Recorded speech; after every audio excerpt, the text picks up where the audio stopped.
যে একজন নারী যেমন তার বাচ্চা প্রসবের পর যে নেফাসের রক্ত দীর্ঘদিন চলে, তখন পর্যন্ত সে পরিপূর্ণ রমজানের সিয়াম পালন না করবে, তার আগে যদি শাওয়ালের 6টা রোজা রাখে তাহলে সে এই ফজিলত পাবে।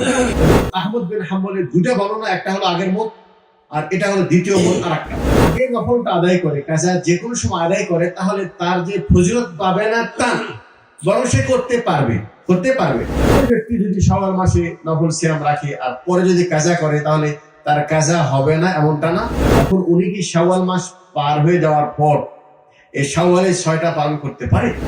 এখানে যদি এক সালাতে 3 নিয়তে সওয়াব পাওয়া যায় তাহলে ওখানে ফরজের সাথে নফল সওয়াব পাওয়া যাবে। এটা হলো একটা মত। আত্মাহারিক টিভি, ওহির আলোয় উদ্ভাসিত জীবনের জন্য। সূরা আনআমের 160 নম্বর আয়াতে বলছেন, মান জাআ বিল হাসানাতি ফালাহু আশরু আমসালিহা। এটা আল্লাহ পাকের দয়া এবং অনুগ্রহ। যে ব্যক্তি একটি নেকি করবে আল্লাহ পাক সেই একটি নেকিকে 10 গুণে বাড়িয়ে দেবেন। সুবহানাল্লাহ। কয় গুণ বাড়িয়ে দেবেন? 10 গুণ যদি বেড়ে দেন তাহলে শাওয়ালের 6টি রোজা রাখলে কিভাবে পুরা বছর রোজা রাখা হবে এই ব্যাখ্যাও আল্লাহ নবী সাল্লাল্লাহু আলাইহি ওয়াসাল্লাম আরেকটি বর্ণনায়, নেসাইর বর্ণনা তিনি এইভাবে বলেছেন, সিয়ামু শাহরি রমাদান বিআশারাতি আশহুর।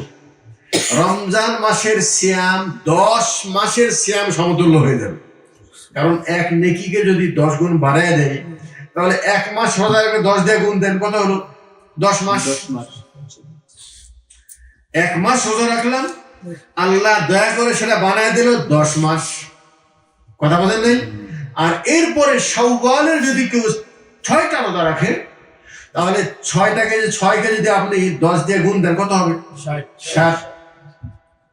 তারপর 2 মাস, তার মানে কি 2 মাস। তিনি বলছেন যে রমজান মাসের সিয়াম এটা 10 মাস, ওয়া সিয়ামু 6 আইয়াম মিন শাওয়াল বিশাহরাইন। আর শাওয়ালের 6 সিয়ামকে যদি 10 দিয়ে গুণ দেওয়া হয় তাহলে 2 মাস হয়। কয় মাস হয়? 2 মাস। তাহলে 10 আর 2 আল্লাহু আকবার। হাদিসটি বর্ণনা করেছে ইমাম নেসাই এবং শেখ আলবানী রাহিমাহুল্লাহ হাদিসটাকে সহিহ বলেছেন, সহিহুত তারগীব ওয়াত তারহিব। তাহলে আরেকটি সুযোগ কিন্তু আল্লাহ আমাদেরকে দিয়েছে, যদিও সেটা ফরজ নয়। এটা কি না ফরজ? মুস্তাহাব। এটা কি মানে আমল করলে সওয়াব পাবে, আর কেউ যদি না রাখে তাহলে গুনাহ হবে। গুনাহ কি হবে না। এখন এই শাওয়ালের সিয়াম যে পালন করবেন এটা সবার ক্ষেত্রে, পুরুষ নারী সবার জন্য একই হুকুম। এই ফজিলতটা কখন পাওয়া যাবে? যদি এই শাওয়াল মাস পুরোটা মাসের মধ্যে 6টা সিয়াম রাখে। 6টা কি সিয়াম রাখে? কথা বুঝতে পারছেন তো? এখন প্রশ্ন একটা, সেটা হলে অনেক নারীদের মাসিক ঋতুর কারণে সিয়াম কাজা হয়ে গেছে। অনেকে রমজান মাসে অসুস্থতার কারণে সিয়াম রাখতে পারেননি। অনেকে সফরের কারণে রমজান মাসের ফরজ সিয়ামকে ছেড়ে দিয়েছেন। আল্লাহ কি বলেছেন? ফামান কানা মিনকুম মারিদান আও আলা সাফারিন ফাইদ্দাতুম মিন আইয়ামিন উখরা। যিনি রমজান মাসে সফর বের হবেন অথবা রমজান মাসে কেউ যদি অসুস্থ হয়ে পড়ে তাহলে উনি রমজান মাসের ওই দিনের সিয়াম ছেড়ে দিয়ে তার পরবর্তীতে যে কোনো দিনে ওই সিয়ামের কাজা তিনি তুলে নেবেন। সুবহানাল্লাহ। আল্লাহ আমাদের দিন সহজ করে নেন। ইউরিদুল্লাহু বিকুমুল ইউসর। আল্লাহ সুযোগটা করে দিয়ে আল্লাহ আমাদেরকে দিন সহজ করে দিয়েছে। আল্লাহ আমাদের দিন কি করে দিয়েছেন? সহজ করে দিয়েছে। এখন মাসআলা হলো এই, যেই ব্যক্তি সফরের কারণে অথবা অসুস্থতার কারণে রমজানের কাজা সিয়াম তার উপর আছে, 5টা 4টা 6টা 10টা কাজা আছে, তাহলে শাওয়াল মাসে উনি আগে কাজাটা আদায় করবেন নাকি এই শাওয়ালের 6টা আদায় করবেন? এটা মাসলা না? বিশেষ করে এই মাসলা আমাদের নারীদের জন্য অনেক গুরুত্বপূর্ণ বিষয়। যারা মানে নিয়মিত সিয়াম, অনেক প্রত্যেক নারীদের প্রায় সিয়াম কাজা আছে। এই বিষয়ে 2টা মত আছে আলেমদের মাঝে। কয়টা মত আছে? একটা মত হলো যেই মতকে প্রাধান্য দিয়েছেন শেখ বিন বাজ রাহিমাহুল্লাহ, ইবনে ওসাইমিন রাহিমাহুল্লাহ, শেখ জিবরিল, শেখ সালেহ আল ফৌজান, এনারা বলেছেন যার উপর কাজা আছে ওই ব্যক্তি আগে কাজাটা আদায় করবে, তারপরে শাওয়ালের 6টা আদায় করবে। কথা ক্লিয়ার? ওনারা বলেছেন, কেন বলেছেন? এজন্য বলেছেন যে শাওয়ালের 6টা ওটা তো নফল, ওটা কি? আর কাজাটা কি? ফরজ। তাহলে আগে ফরজ না আগে নফল? অতএব তুমি আগে ফরজটা করে নাও, তারপরে নফল করো। এটা একটা দলিল। আর একটা দলিল হলে রসুল যে হাদিসে বলেছেন মান সামা রমাজান সুম্মা আতবাহু সিত্তাম মিন শাওয়াল, যিনি রমজান মাসে সিয়াম পালন করলো অতঃপর শাওয়ালের 6টা সিয়াম নফল আদায় করলো। কথাটা বুঝেন? হাদিসে কি আছে? যিনি রমজান মাসে সিয়াম পালন করলো। রমজান মাস কি 20 দিনের মাস হয় না 25 দিন, নাকি এক মাস পুরো? তার মানে কি এই হাদিস থেকে ইঙ্গিত পাওয়া যায়, বোঝা যায় যে যেই ব্যক্তির উপর 3টা 4টা 5টা 7টা কাজা আছে, ও এখনো রমজান পুরো করে নাই। কথা বলেন নাই? রমজান মাস তার পুরো এখনো হয় নাই। এই জন্য বলেছে এই হাদিসের আলোকে যতক্ষণ পর্যন্ত সে পরিপূর্ণ রমজানের সিয়াম পালন না করবে, তার আগে যদি শাওয়ালের 6টা রোজা রাখে, তাহলে সে এই ফজিলত পাবে। সে ফজিলত কি? কথা বুঝে আসলো ভাই? এটা হলো 1 নম্বর মত। এটা কি একটা মত? এটা ঠিক আছে। আর আরেকটা মত, যে মতের পক্ষে জমহুর মানে 4 মাযহাবের প্রায় 4 ইমাম এই মতের পক্ষে, এবং আহমদ বিন হাম্বলের 2টা বর্ণনা, একটা হলো আগের মত আর এটা হলো দ্বিতীয় মত। আর একটা ওনারা বলছেন যে না, ওনারা বলছেন যে কেউ যদি কাজাটা আদায় না করে শাওয়ালের 6টা রাখে তাহলে হবে, উত্তম নয়। এটা কিনা উত্তম নয়। উত্তম হলো এই আগে ফরজটা আদায় করবে, তারপরে নফল। কিন্তু কেউ যদি এটা না করে আগে নফলটা আদায় করে, কাজা যে কোনো সময় আদায় করে, তাহলে তার যে ফজিলত পাবে না তা না, বরং সে করতে পারবে। তারা কোন দলিলের ভিত্তিতে কথা বলছেন একটু ভালো করে খেয়াল করেন, গুরুত্বপূর্ণ মাসআলা। ওনারা বলছেন আল্লাহ তো আমাকে নির্ধারণ করে দেয় নাই যে তোমাকে কাজা আদায় করতে হবে শাওয়াল মাসে। আল্লাহকে বলছেন, আল্লাহ বলছেন ফামান কানা মিনকুম মারিদান আও আলা সাফারিন ফাইদ্দাতুম মিন আইয়ামিন উখর। কেউ যদি রমজান মাসে অসুস্থ হয়ে পড়েন, সফরে যান, তাহলে উনি অন্য যে কোনো সময় সে তার কাজার আদায় করে নেবে। তাহলে আল্লাহ পাক এখানে সময়কে বেঁধে দেননি, সময়কে তিনি কি লম্বা করে দিয়েছেন। একটা দলিল পেলেন। আর একটা দলিল হলে আয়েশা রাদিয়াল্লাহু তাআলা আনহা, তিনি কি করতেন? তিনি বলছেন জাওজুল নবী সাল্লাল্লাহু আলাইহি ওয়াসাল্লাম ইন কানা লিয়াকুন আলাইয়া সাম রমাদান ফামাস্তাতিউ আন আসুমু হাত্তা ইয়াতি শাবান। আয়েশা রাদিয়াল্লাহু তাআলা আনহা বলছেন যে আমার উপর যে রমজানের কাজা থাকতো, এই কাজাটা আমি আদায় করতে পারতাম না। কাজাটা আদায় করতে কি পারতাম না, এমনকি শাবান চলে আসতো এবং শাবান মাসে ওই কাজাটা আদায় করতাম। কথা বলেন নাই? তাহলে এই 2 দলিলের আলোকে বলা হয় যে আয়েশা রাদিয়াল্লাহু তাআলা আনহা উনি কি পুরো রমজান মাসে পুরা বছর নফল সিয়াম পালন করেছেন। তিনি শাওয়ালেরটাও সিয়াম পালন করেছেন, প্রত্যেক বৃহস্পতিবার সোমবারও অবশ্যই সিয়াম পালন করেছেন, আইয়ামে 20 সেটাও পালন করেছেন। তাহলে উনি যদি পিছায় যেতে পারে, আমরা পারবো না কেন? এই 2 মতের কে আমাদের সামনে রাখি। এই বিষয়ে আমরা যতটুকু এটা নিয়ে গবেষণা করেছি বা যতটুকু আমরা বুঝতে পেরেছি, সেটা হলে যে আসল যিনি যার উপর কাজা সিয়াম আছে, তার জন্য অতি উত্তম কাজাটাকে আদায় করে দাও। কাজাটাকে কি আদায় করে দাও। কথা বুঝতে পারলাম ভাই? তারপরে যেহেতু এটা ফরজ আর নফল, ওটা কি নফল। কিন্তু কোন ব্যক্তির জন্য যদি এটা দুষ্কর হয়, যে আমি অসুস্থতা বা সময় বা কাজে কর্মের কারণে এই কাজা আমার আছে 6টা বা 5টা, শাওয়ালের এটাও 6টা, এতগুলি একবারে রাখতে পারছি, ঠিক আছে না? এরকম যদি সে ওজনের কারণে রাখে, তাহলে এ বিষয়ে কোনো আলেমদের এখানে কোনো ইয়ে নেই, মানে মত পার্থক্য নাই যে ওই ব্যক্তি আগে কাজা, যেহেতু কাজা যদি সময় লম্বা আছে পরেও রাখে, আগে যদি সকালে 6টা রাখে, সমস্যা নেই। সমস্যা কি নেই। তাহলে এই বিষয়ে আমরা মানে মূল কথা যেটা বলতে পারি, সেটা হলে কাজাটাকে আগে করা এবং নফলটাকে পরে রাখা, এটা বেশি উত্তম। এটা বেশি কি উত্তম। কিন্তু যেহেতু আল্লাহ পাক এখানে সময়টাকে বেঁধে দেয় নাই, কাজা যে কোনো সময় আদায় করা যেতে পারে, কিন্তু শাওয়াল অবশ্যই, শাওয়ালের রোজা অবশ্যই শাওয়াল মাসেই করতে হবে, নাকি? শাওয়াল মাসেই করতে হবে। সেহেতু ওই ব্যক্তি যদি শাওয়াল মাসে নফল সিয়াম রাখে আর পরে যদি কাজা করে তাহলে তার কাজা হবে না এমনটা না, আর শাওয়ালের সওয়াব পাবে না এমনটা না, ইনশাআল্লাহ শাওয়ালের সওয়াবও পাবে, কাজাও আদায় হবে। এখানে আরেকটা মাসআলা, এটা জনসাধারণের জন্য বলে যাচ্ছে, সেটা হলো যে একজন নারী যেমন তার বাচ্চা প্রসবের পর যে নেফাসের রক্ত দীর্ঘদিন চলে না, দীর্ঘদিন সে সালাত করতে পারে না, সিয়াম তাকে ছেড়ে দিতে হয়, এরকম কোন দীর্ঘায়ু মানে অনেক লম্বা অসুস্থ হয়ে পড়েছে রমজানের পরেই, রমজানের পরে কি করেছে, লম্বা অসুস্থ হয়ে পড়েছে, এখন এই শাওয়াল মাসে সে কাজা আদায় করতে পারছে না, অথবা কাজা আদায় করতে পারছে কিন্তু শাওয়ালে 6টা রাখতে পারেনি। এখন উনি কি শাওয়াল মাস পার হয়ে যাওয়ার পর এই শাওয়ালে 6টা পালন করতে পারে?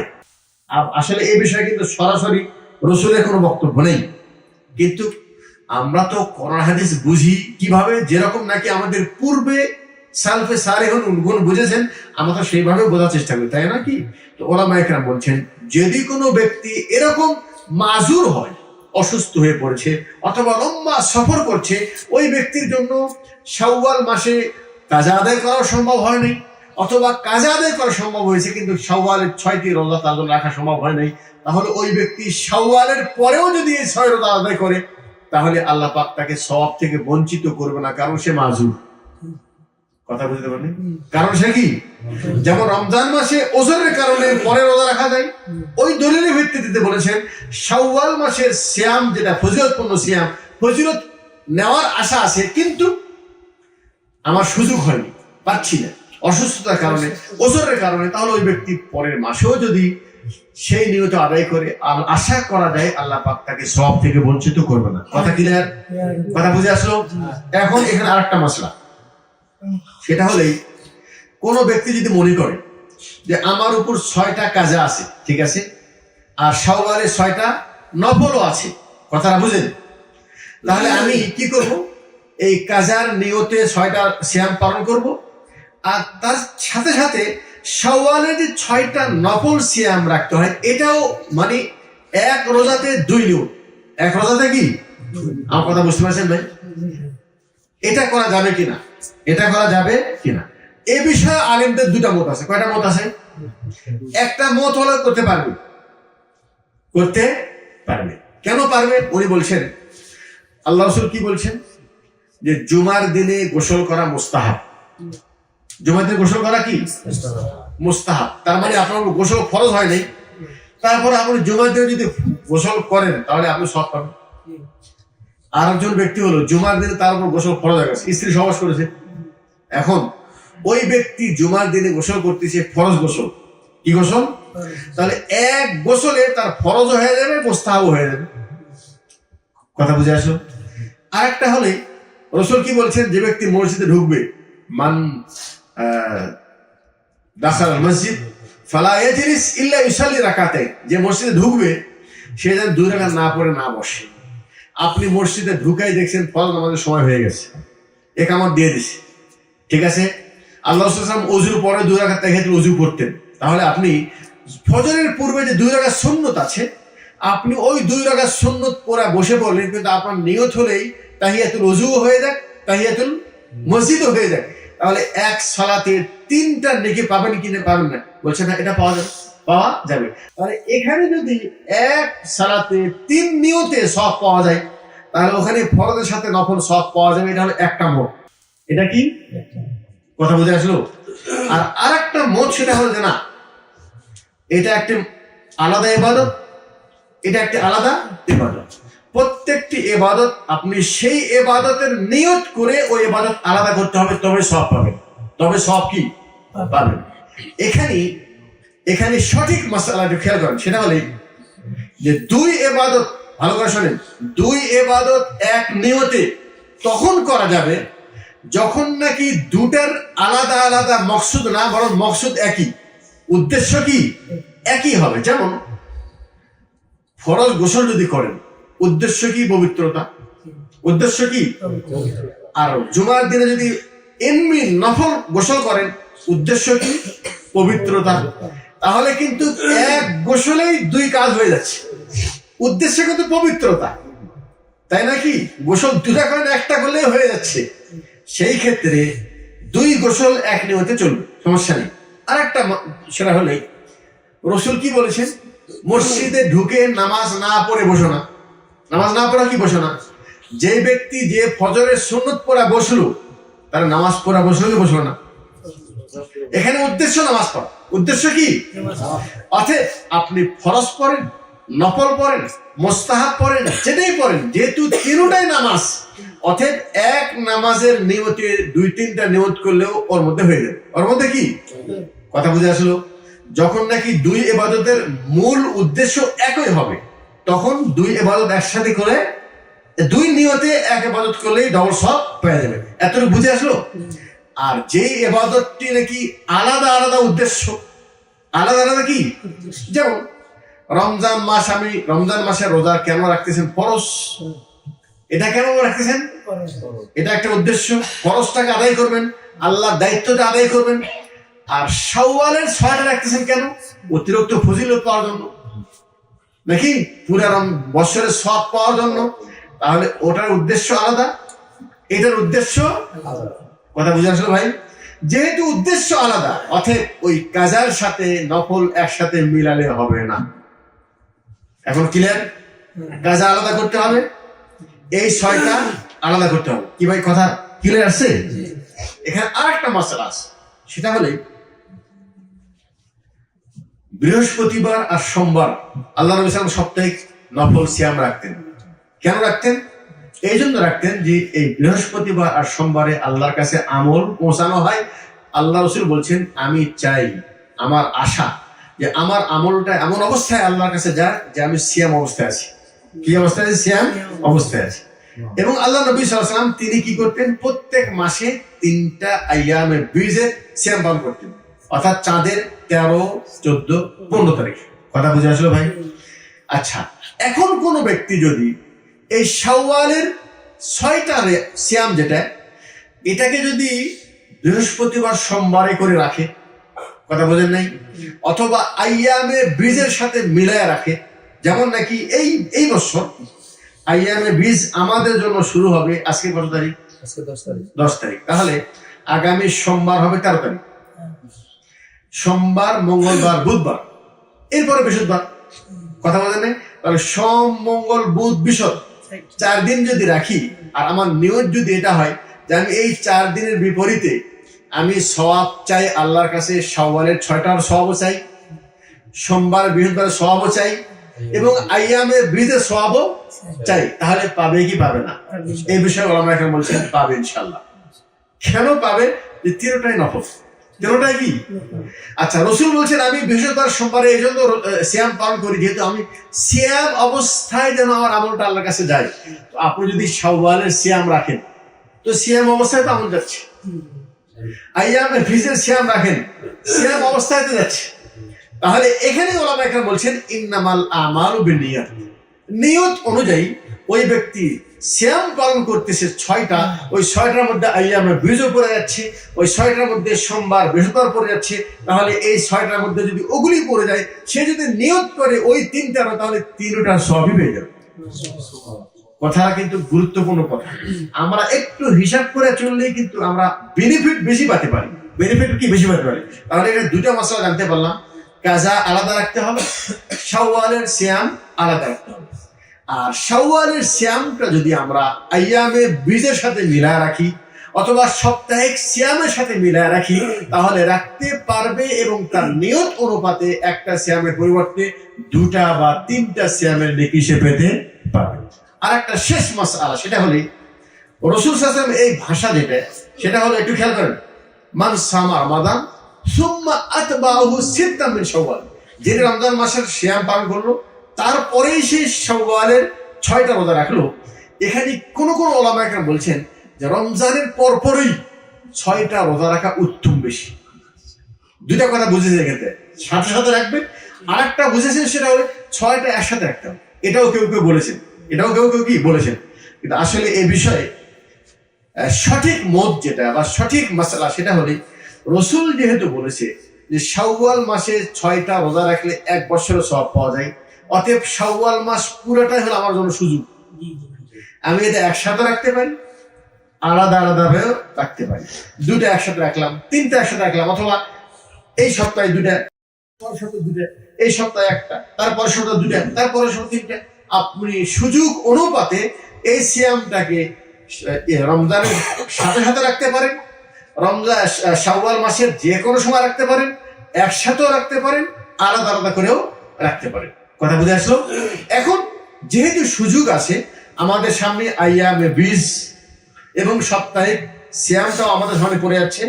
অতএব আমরা যদি এখনো আমাদের সুযোগ আছে, যারা সৌদি আরব আছি ওনাদের সময় হবে সোমবার থেকে, যারা বাংলাদেশ আছে তাদের আইয়ামে বীজ হবে মঙ্গলবার থেকে।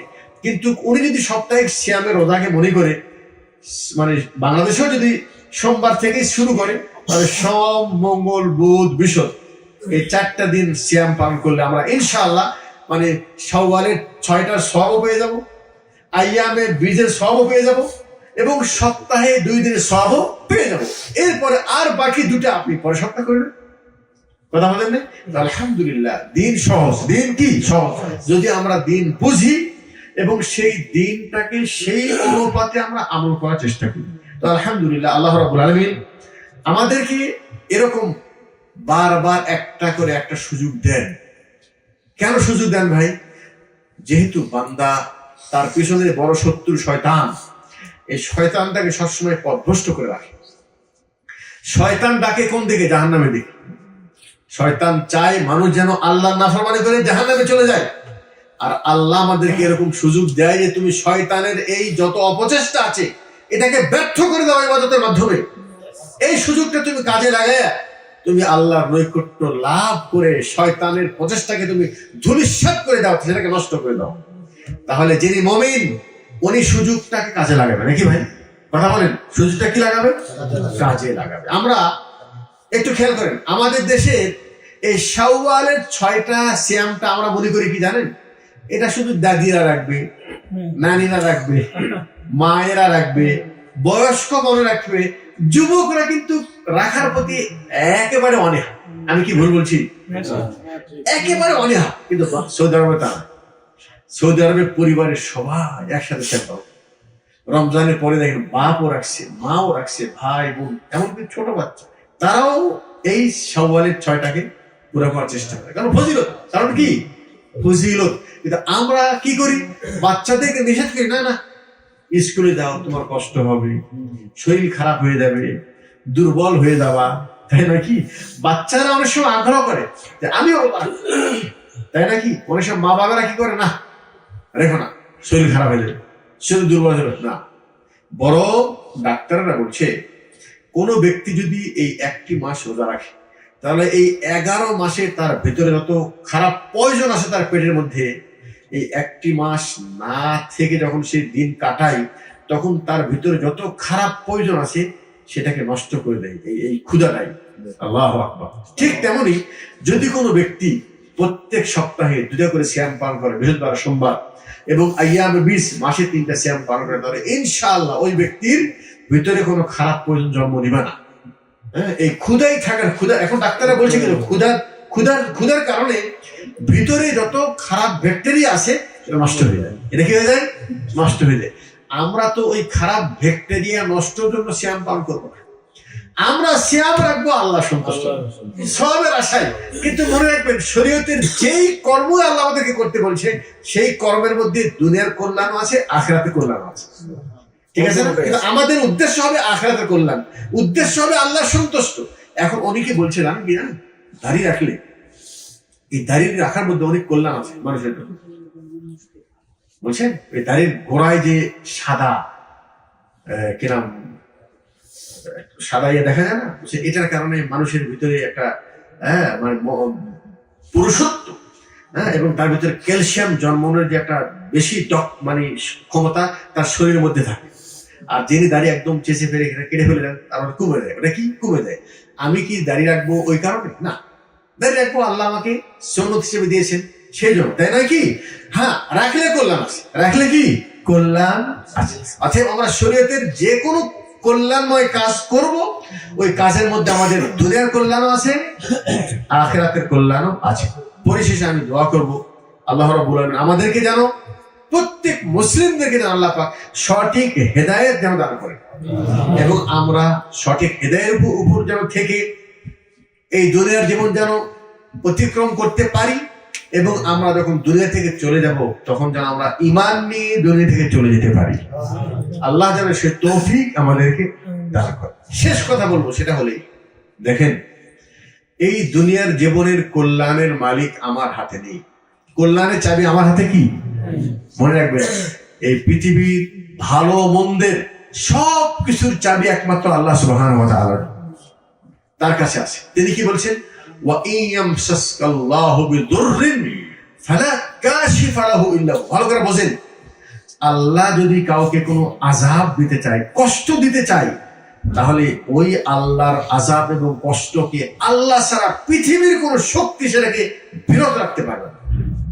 আজকে দুবাই যেভাবে বন্যা হয়ে বিশ্বের অন্যতম ধনী রাষ্ট্র এবং অত্যন্ত অ্যাডভান্স দুনিয়াবী ক্ষেত্রে তারা এত অগ্রগামী একটা দেশ, যেখানকার রাস্তাঘাট, বাড়ি, শপিং সেন্টার, সেখানে কত উন্নত জীবনযাপন, কিন্তু আল্লাহ পাক কিন্তু কয়েক সেকেন্ড, কয়েক ঘন্টার মধ্যে সেই দেশটাকে পানির নিচে বানিয়ে ফেলেছে। এবং সে আমরা দেখতে পাচ্ছি ফেসবুকে, সে শপিং মলের ভিতরে মাছ, তাতে দামি দামি সোফা, দামি দামি আসবাবপত্র, খাবার, সব কিছু তো নষ্ট, তছনছ হয়ে গেছে। যারা এই পানিটাকে ডাইরেক্ট হাত দিত, ক্লিন পানি ছাড়া পানি পান করতাম, এখন কিন্তু সেই পানি তাদের বাড়ির ভিতরে ঢুকে তাদের মানে অনেকের ওই পানি পান করতে হচ্ছে, উপায় নেই। তাদের বেডেও চলে গেছে, তাদের বেড, তাদের শপে নাপাক পানি তাদের শরীরের মধ্যে চলে গেছে। আল্লাহ কি না করতে পারবে বলেন? আল্লাহ সবকিছু পারে, কিন্তু আমরা মনে করি কি জানেন, মনে করি যে আমার জীবনের শান্তির মালিক আমি যদি বাড়িটা পাকা করতে পারতাম, আমি যদি দুবাই শহরে একটা মানে মার্কেট করতে পারতাম, আমি যদি আমার বাংলাদেশে যে এরকম একটা বিল্ডিং করতে পারতাম, তাহলে আমার চাইতে সুখী আর কি হতে পারে? আল্লাহ পাক আমার সুখকে 1 মিনিটে দুঃখে পরিণত করতে পারে, আবার আল্লাহ পাক আমাকে দুঃখ থেকে তুলিয়ে সুখও দিতে পারে। আমাদের যেটা করতে হবে সেটা হলেই, একটু খেয়াল করেন, ওয়ালাউ আন্না আহলাল কুরা আমানু ওয়াত্তাকাউ লাফাতাহনা আলাইহিম বারাকাতিম মিনাস সামা। আমাদেরকে করতে হবে সেটা হলে আমাদের রবকে চিনতে হবে, এই পৃথিবীর পরিচালককে চিনতে হবে, যে এই পৃথিবীর চাবি কার হাতে আছে। তাবারাকাল্লাযী বিয়াদিহিল মুলক, এই সারা পৃথিবীর রাজত্ব আছে আল্লাহর হাতে। অতএব আমরা যদি তার হতে পারি, তার প্রতি ঈমান আনি, তার শক্তিকে বিশ্বাস করি এবং তার দিকে আমরা নত হই, তিনি আমাকে দুনিয়াও শান্তি দিবেন, আখিরাতেও শান্তি দিবেন। আর যদি মনে করেন যে আমার আল্লাহ কোনো প্রয়োজন নেই, যে কোনো মূল্যে আমার দেশকে এগিয়ে নিতে হবে, যে কোনো মূল্যে আমার পরিবারকে এগিয়ে নিতে হবে, যে কোনো মূল্যে আমাকে দুনিয়ায় অ্যাডভান্স হতে হবে, দুনিয়ায় সুখী হতে হবে, আপনি সাময়িক সুখী হবেন, কিন্তু আপনার সুখটাকে আল্লাহ পাক যে কোনো সময় দুঃখে পরিণত করে দেবে, পল্টে দিতে পারবে। সেই শক্তিকে কেউ দুনিয়ার কোনো শক্তি পরাজিত বা এটাকে প্রতিহত করতে পারবে না। কথা বুঝতে পারছেন? এই আয়াতটা আল্লাহ পাক এটাই বলছেন, ওয়া ইন ইয়ামসাসকাল্লাহু বিদুররিন ফালা কাশিফা লাহু ইল্লা হু। আল্লাহ যদি কোনো কষ্ট দেয়, এই কষ্ট আল্লাহ ছাড়া কেউ দূর করতে পারবে না। শেষ আয়াতে বলবো সেটা হলেই, আল্লাহ পাক দুনিয়ায় এরকম মাঝে মাঝে আযাব, ছোট ছোট আযাব দিয়ে মানুষকে সতর্ক করে দেয়। কি করে সতর্ক করে দেয়? তো দুবাইয়ের মানুষ সতর্ক হবে, আমরা সতর্ক হবো না? আজকে দুবাই যেটা ঘটেছে, কালকে বাংলাদেশে ঘটতে পারে, সৌদি আরবে ঘটতে পারে, বিশ্বের যে কোনো জায়গায় ঘটতে পারে। অতএব আমাদের উচিত হবে আমরা ফিরে যাই আল্লাহর দিকে। ফিরে যায় কি? আল্লাহর দিকে। আল্লাহ যেন আমাদেরকে সেই সঠিক জ্ঞান দান করেন, আমরা যেন আল্লাহর দিকে ফিরে যেতে পারি, এবং আল্লাহ পাক যেন আমাদেরকে এই দুনিয়ায় এই ছোট আযাব, বড় আযাব, সকল আযাব থেকে আল্লাহ পাক যেন আমাদেরকে নিরাপদে রাখেন। এই বলে আজকে আলোচনা এখানে শেষ করছি। ওয়া আখিরু দাওয়ানা আলহামদুলিল্লাহি রাব্বিল আলামিন। আসসালামু আলাইকুম ওয়া রাহমাতুল্লাহি ওয়া বারাকাতুহু।